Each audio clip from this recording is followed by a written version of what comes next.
Saudara, ada berita dari pasangan suami istri di Kabupaten Malang, Jawa Timur yang dengan tega menyuntikkan adiknya dengan obat-obatan terlarang. Aksi itu dilakukan kedua tersangka sebagai bentuk pelampiasan karena sakit hati kepada orang tua. Upaya penggerbekan yang dilakukan petugas Satreskrim Polres Malang di rumah tersangka terekam melalui video amatir ini. Tersangka yang merupakan pasangan suami istri digerebek di rumahnya di daerah Ngamarto, Kecamatan Lawang, Kabupaten Malang, Jawa Timur.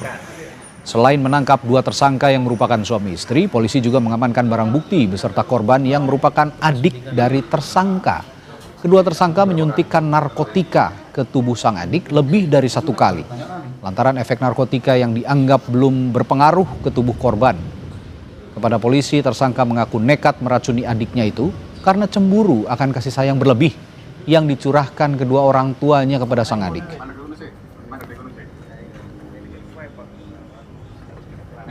Jadi motif dari para tersangka ini melakukan tindak pidana tersebut adalah memang hubungan yang tidak harmonis antar keluarga, terutama antara tersangka dengan orang tuanya dan menantu bersama dengan orang tua dari pelaku atau tersangka pria, yang kemudian menyebabkan mereka sakit hati, yang kemudian melakukan niatan ini untuk dijadikan pelampiasan, yaitu si korban, yaitu adik kandung tersangka.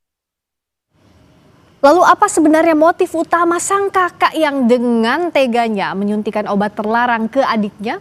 Untuk mengetahui, saat ini sudah bersama kami KBO Satreskrim Polres Malang, Ibda Dika Ermantara. Selamat malam, Pak Dika. Selamat malam, Mbak. Selalu. Terima kasih sudah hadir. Saya mau bertanya dulu, pertama soal kronologi kejadian penyuntikan yang dilakukan oleh kedua tersangka terhadap korban. Itu awalnya bagaimana, Pak? Baik, Mbak. Jadi bisa saya sampaikan terkait kronologi awal. Memang dari awal ini mereka berdua itu sudah merencanakan terkait kegiatan niat jahat mereka terhadap adik kandung dari tersangka HLF ini ya, Mbak. Dia karena memang berdua ini tersangka HLF dan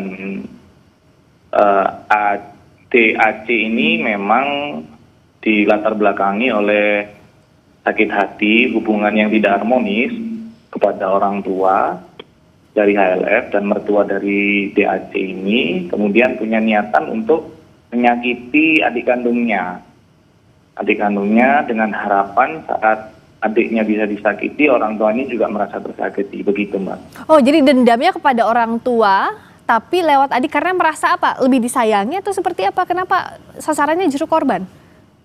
Iya, betul. Salah satunya karena itu, mungkin karena kurangnya perhatian salah satu dari anaknya. Kemudian memang ada konflik lain yang dalam jangka waktu yang cukup lama yang tidak terselesaikan dengan komunikasi yang baik. Akhirnya kedua tersangka ini punya niat jahat untuk menyuntikkan narkotika ini kepada adik kandungnya sendiri. Korban ini usianya berapa ya, Pak? Untuk korban sendiri, atas nama inisial ECA ini masih umur 17 tahun, Pak. Oh, masih di bawah umur. Masih di bawah umur. Nah, pada saat disuntikan itu apa yang disampaikan kakak ke adik? Karena kan tentu tidak lazim ya untuk menyuntikkan sesuatu. Iya, betul. Jadi awalnya memang ada bujuk rayu dari kedua tersangka bahwa awalnya izin kepada orang tua ini ingin mengajak berwisata.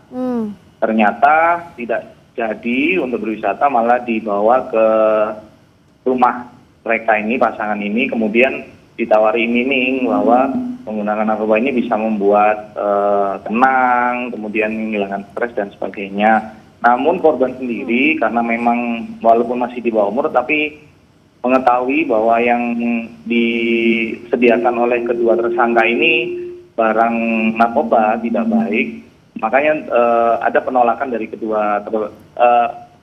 dari korban.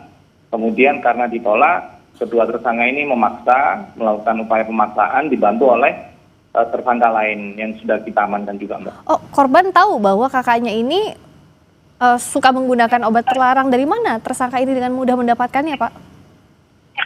Betul, jadi memang kenapa fasilitas atau media yang dipakai untuk menyakiti ini adalah narkoba, memang mereka berdua ini punya riwayat sebagai pengguna, Mbak.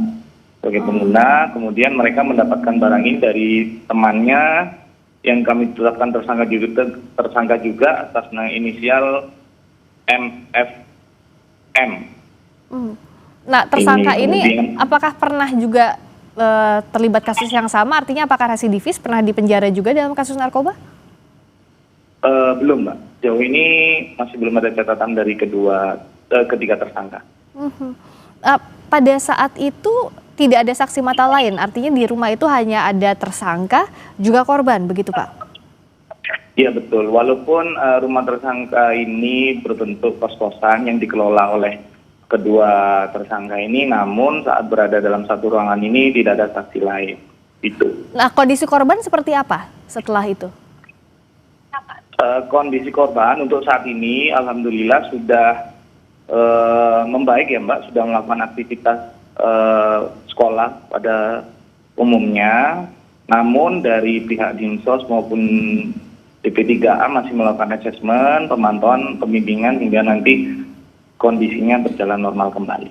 Tapi adakah efek misalnya ketergantungan, apalagi kan ini disuntik paksa ya Pak ya? Iya, betul. Kalau efek ketergantungan belum Mbak, namun memang ada upaya pemaksaan itu yang menunjukkan beberapa bagian tubuhnya mengalami kesakitan. Namun alhamdulillah lagi kami juga perkembangan terakhir sudah lebih baik untuk kondisi korban. Saya mau menegaskan lagi, jadi tersangkanya jumlahnya 3 orang itu siapa saja, lalu apakah ada kemungkinan tersangka lain yang terlibat? Untuk saat ini kami tetapkan 3 tersangka, 2 adalah kakak kandung dan kakak ipar dari korban, yang 1 adalah teman kedua tersangka sekaligus pemasok narkoba dari kedua tersangka, Mbak. Oke, nah untuk pasal yang disangkakan terhadap para tersangka apa saja?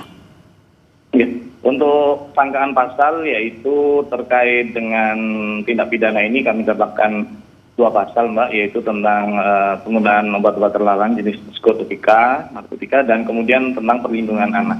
Ancaman sanksinya? Ancaman sanksinya yang paling berat yaitu penjara seumur hidup bagi yang anak, kemudian yang narkotika paling singkat 5, paling lama 15 tahun.